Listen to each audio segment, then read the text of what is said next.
Well, my friend from Pasadena, Texas, that I grew up with, Elizabeth Lee, is in town. She's been in Italy for a while. Now she did grow up. I'm going to tell you this before.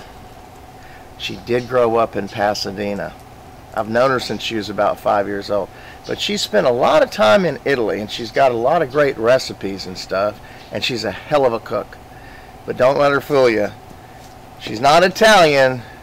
She's from Pasadena. Come on in. Let's cook up some grub.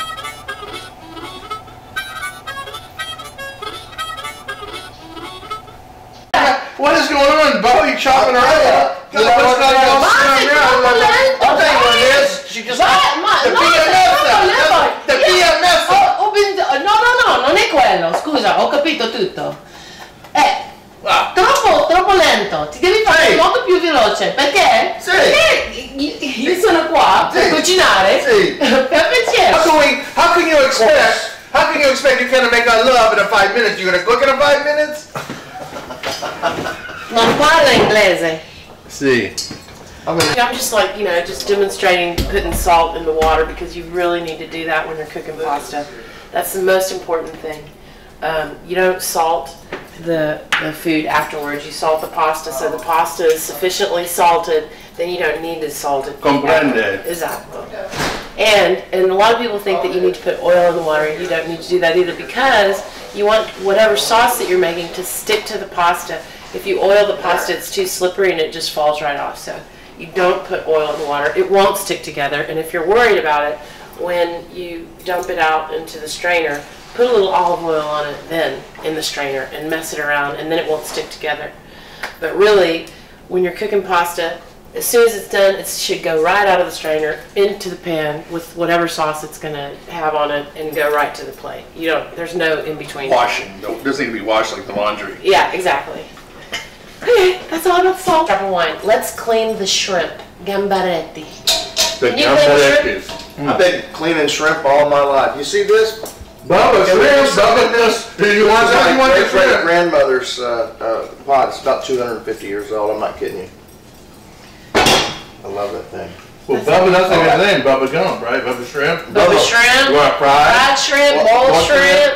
Cream shrimp, shrimp gumbo, shrimp etouffee, shrimp jambalaya, shrimp on the grill, shrimp on the skewer. We got every kind of shrimp. Can you clean that shrimp though so we can eat it? Now how do we say Italian? Shrimp on the... Gambaretti, sulla spigna, sulla cotella. Oh, so nice. Huh? Yes. Ooh, grigliata, gambaretti grigliata. We're in for a real it's a romantic food. Come on. Okay.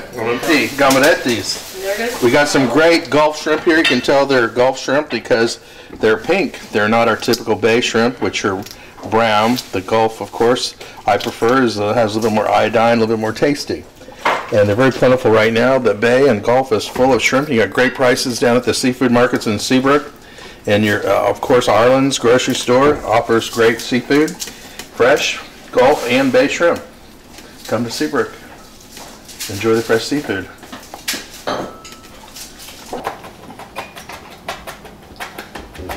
All right, you're gonna use this or not? Are you gonna use this or not? I'm gonna use it for the salsa Larry. Salsa Larry. The really, really fine chopped, beautiful salsa Larry. But for our pasta, Brett, that's not that fine. For our pasta, you want it finer? No. All right. For our pasta, we're gonna make it a little more chunky. It needs to be more chunky for the actual aglio pepperoncino.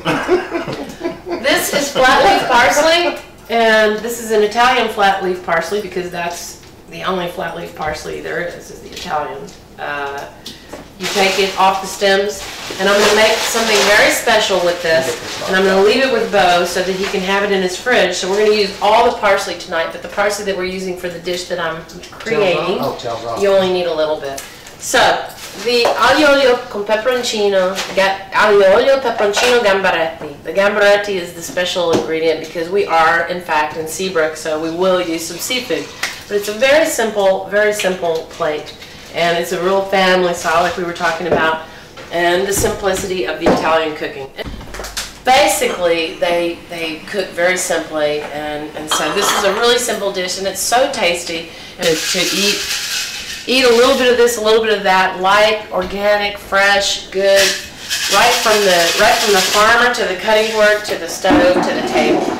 And so this is aglio olio, which is aglio is garlic, olio is our extra virgin olive oil. Aglio olio peperoncino. Excuse me, olio I thought was olio. Oh, I thought you said oleo. You know that oleo. Our grandparents used to use all the time when they cooked oleo. You know. No, it's like not Crisco. that. Like Cairo. Oleo. Well, no, like margarine. Vino bianco, peperoncino is the peppers. These are arbol peppers, which are great. So aglio olio, peperoncino, and this time we're going to put gamberetti, shrimp con gamberetti, something special on the side. But the parsley and the garlic, this will be the finishing touch. We're going to cook it in this with the peperoncino. We're going to brown it a little bit first. Then we're going to throw the shrimp in for about 6 or 7 minutes, and then we're going to garnish the final plate with this parsley and garlic, fresh chopped salsa Larry. And it's just like a little teaspoon or tablespoon, and I'll show you that. You don't want a lot. If someone doesn't like garlic, you need to eat this pasta with your family and friends. That's why it's a family friend pasta dish, because everyone will have garlic breath, and you need to all have garlic breath. It's not fair if only one person does. And this is one little thing, a little tidbit of information. With cheeses, this is imported from Italy. Well, it's imported by me in my suitcase. It's a stagionata, which means aged. And it means seasoned, actually, because stagione in Italian is seasoned. So this is a seasoned, aged cheese.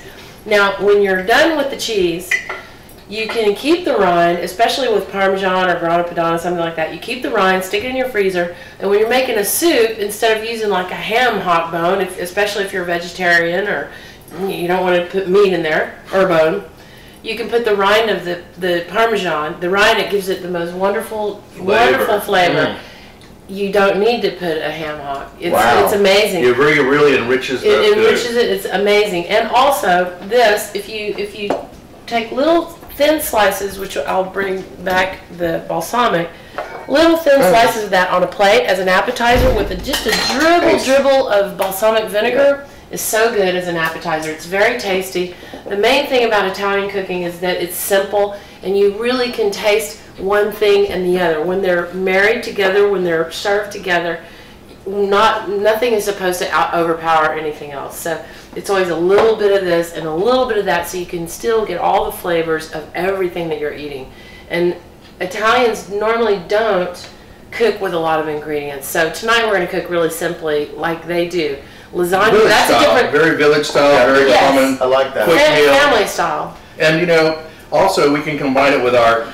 La pasta della famiglia, è così. And I want the garlic and the olive oil to brown a little bit. I let it brown a little bit, and then I put a little bit of wine in there. You just put a little bit of wine because there's seafood.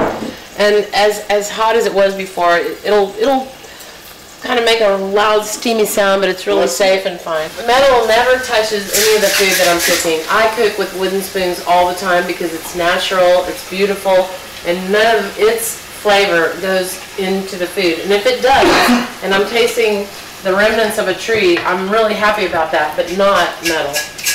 I never cook. And also, for chefs that have their beautiful cutlery and their beautiful pans that cost a lot of money, it will ruin your pans if you use metal or steel spoons. But I mean, it just feels good. I mean, how can you not want to cook with a wooden spoon? Right? I have forever. So this takes about 7 minutes. We're gonna let it get together, and you'll have the choice of putting lemon on it. But I would. Well, what do you think? It smells delicious, huh? Man, I'll tell you what. My Italian Pasadena girl really knows how to cook.